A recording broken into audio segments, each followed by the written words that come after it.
I something love good. that song. So, we're back. We're bringing this show back. And for anybody that's new to it, we have CEOs, celebrities, entrepreneurs. This young lady is all three.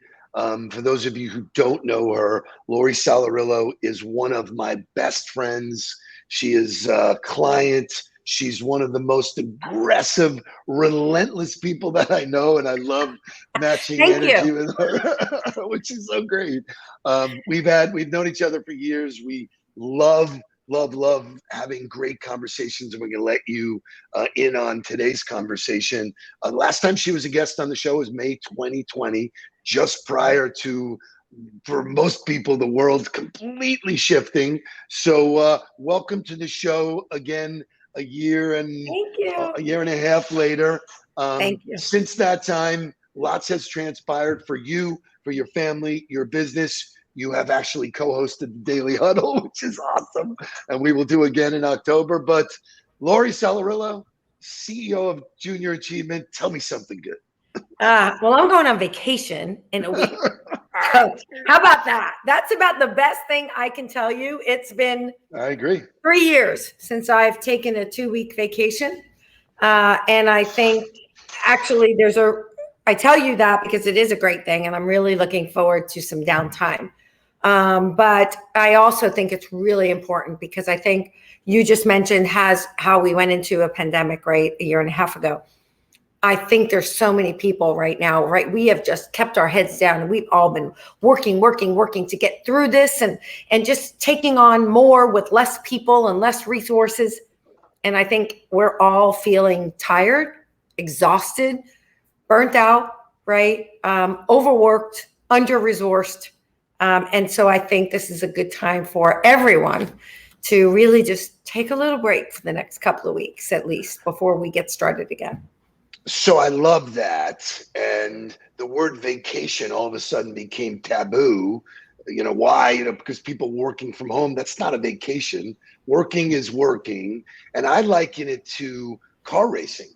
Nobody wins the race unless they pit stop. And that's the whole strategy of when to do it, how to do it. You as a leader have to be able to take your hands off the wheel and let the rest of your team do what they do. And I know that they are super jacked up to do that. So good for you. What are the expectations that you have being on vacation? Because knowing you, turning off your engine is not going to be the easiest thing ever. Well, we're going to North Carolina the first week. So that's going to be really great. We're going to be on a lake in a house with some friends. And so they've got so many things planned.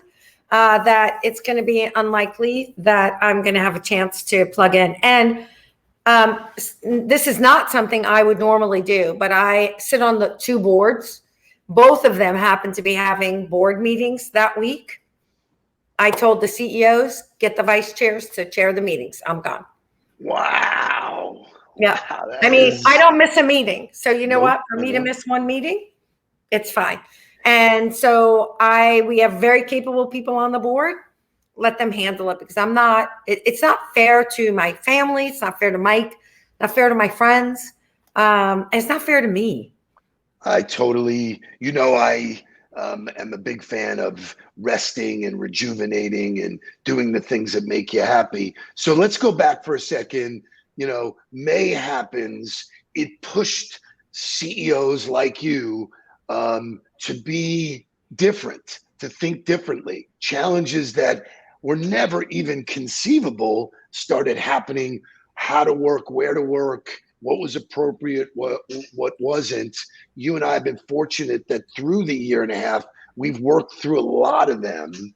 Can you speak to, because I think this is a very good topic, can you speak to how your mind had to shift? What was where did you go from being what I always saw was a great leader to an even greater leader?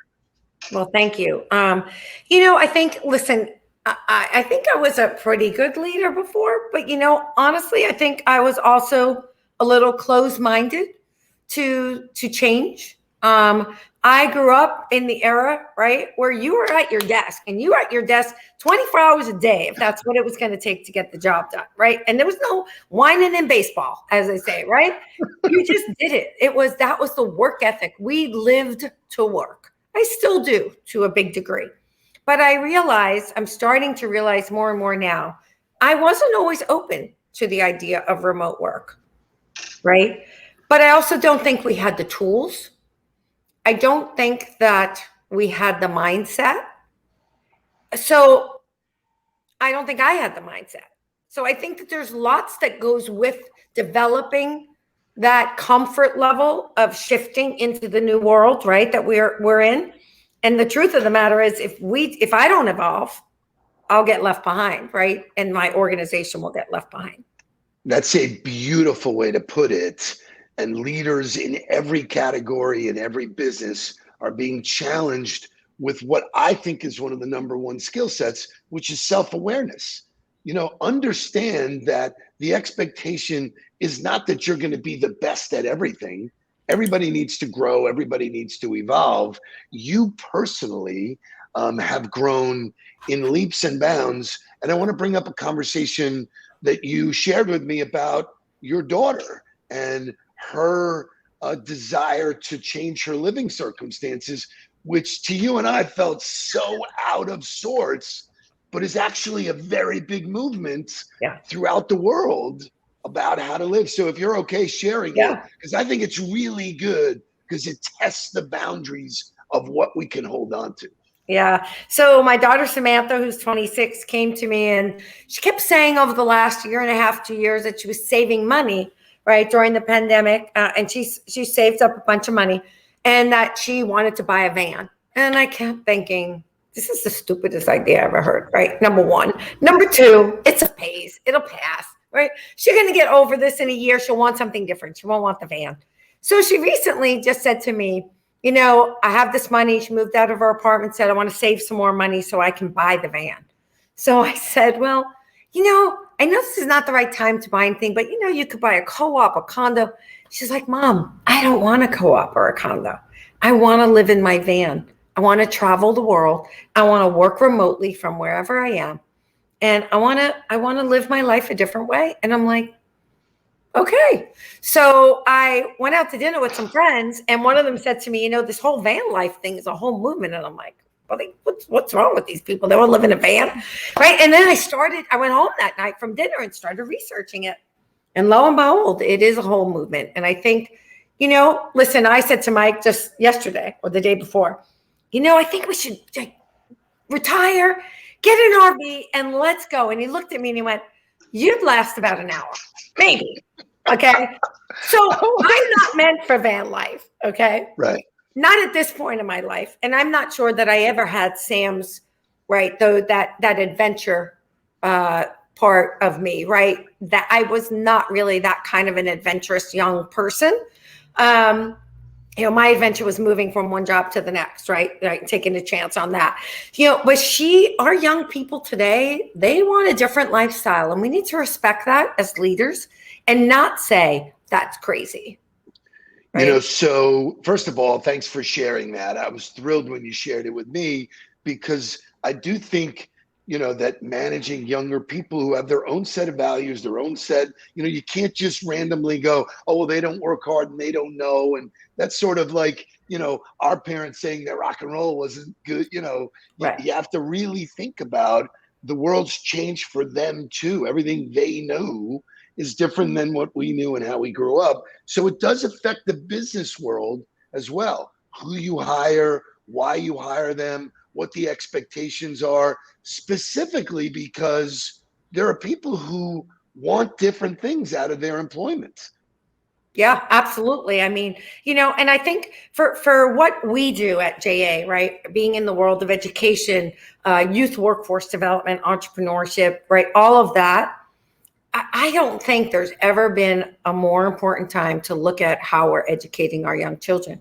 Because if that's the way of the world, right, if that's going to be the way we work in the future, then there's a lot of skill sets that need to be in place in order for people to be successful, to work remotely, right? To be contractors, freelancers, right? That gig economy that we talk about. I just wrote about it in the Sun Sentinel. Project management. I'm telling you right now, people coming out of college, they have no idea right now how to manage a project. They don't. I see it. And it's one of the most frustrating parts of this, and trying to teach somebody how to manage a project, communication. So imagine if you're managing a team that's around the country remotely and you don't know how to manage a project. How are you holding them accountable, right? People don't want to be held accountable. But if you're want to be in that world, there's certain skill sets and there's certain mindsets that they also need to develop. So it isn't just on our side. Oh, I agree. We need to prepare the next generation. If this is going to be what work looks like, then we need to do a much better job of shifting our education and teaching them differently, and teaching them the problem solving and the relationship building remotely, and the project management.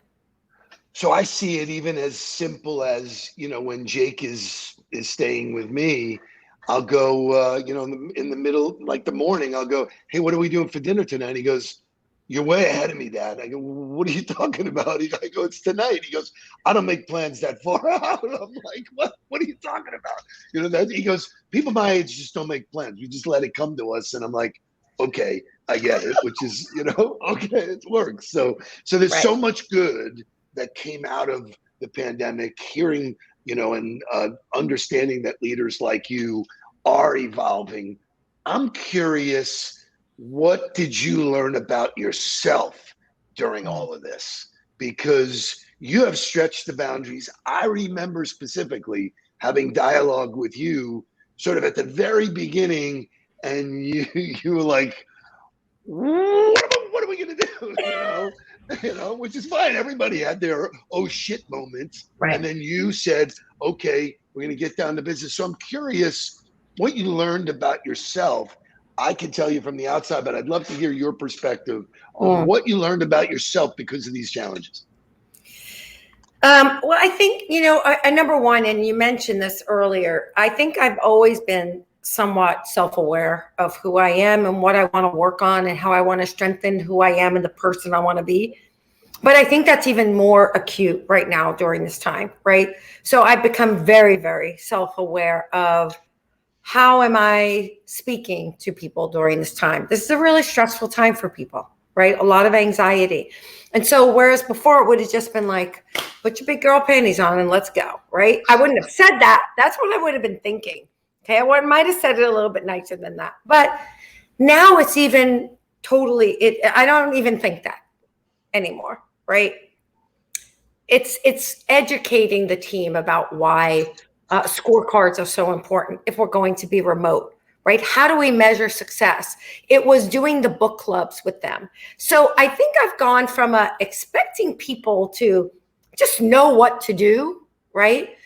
To someone who I just want to fill their cups with knowledge, education, right? Coaching, and helping them to be the best they can be. Now, with that comes people leaving. You develop people, you grow people, and opportunities come along. And I remember the day when I would get angry that somebody who I thought was so good was leaving our team. I almost took it personally. Now I'm truly happy for that person, that I got to see them grow. I got to see them learn new things. And I'm happy for them that they have another opportunity. And I don't take it personally anymore, right? It's not about anything we did wrong. It's not about JA not being the right company for most of us or all of us. They just want something different today, and they've taken what they've learned and now they want to apply it somewhere else. That's okay. Love that. That is such a genuine, great thought. Thank you. And if that's all someone takes away, that's good from this show. That's a winner. So I want to cover two more points. So you've had a shift in your mind as it pertains to selling, business development. So, briefly, I want you to share, if you can, how, and you're our biggest fan, you by far our number one referral source. Share what the epiphany was for you about, how your initiatives have changed as it pertains to growing the business. Yeah, I mean, I think I've always been a people person. It's always been about building relationships. I think when this happened, it was like, oh my gosh, how are we going to build relationships now? Right? Events stopped, going to events. Um, and that was the source of me, right? Being out there, making sure that people knew what we were doing, making sure I was visible in the community, our team. Well, we didn't have all that, right? And that was where your coaching, the social media, working with our team, helping us to realize that you don't have to be in person, right, to still build relationships. And I think having the foresight to have people like you working with our team, right, to develop those skills and getting out of their comfort zone, including me, right, very much so me, has been a godsend, because we have built more new relationships in the last year and a half than I can tell you I probably built in the last 15 years. Who'd have thunk, right? You know, Who'd have it's thought? who'd have thunk, which is so great. And I didn't mean that to be self-serving. I think you were willing to do it from the top down. And I think one of the challenges that people run into is from a leadership perch, they push stuff down that they're not willing to do themselves. And they don't get the involvement, they don't get the engagement, because we're all together, we're all doing this, and you've done that. You set the example. So the second thing I want to talk about, which is JA specific, I want you to talk a little bit about what JA's mission is, and then talk about the night that we're involved in that's coming up, because I'm having such a blast. You know, people go, how do you do it with as busy as you are? But I am chairing a great event that is your inspiration, and seeing it come together and do so. Share a little bit about JA so that our audience knows, and then what our night coming up is, and I will supply all the information to everybody. I mean, look, our vision, right, is to have an impact, right, generation wide, generation after generation, making sure that students are ready to navigate their futures, right, lead our communities, and spark our economy. These are our future consumers, employers, and employees, and they need to be ready. And while our educational system does, you know, a good job with academics, although this has been a tough year and a half, even with academics, they can't be the end all be all for everything until the system shifts. And it's a big system, and it's going to take a long time to shift it. So I give credit to our school district, because they're one of the few in the nation that partner with Junior Achievement so that we can bring that kind of programming, simulations, real world, right? We are the only JA putting kids in jobs.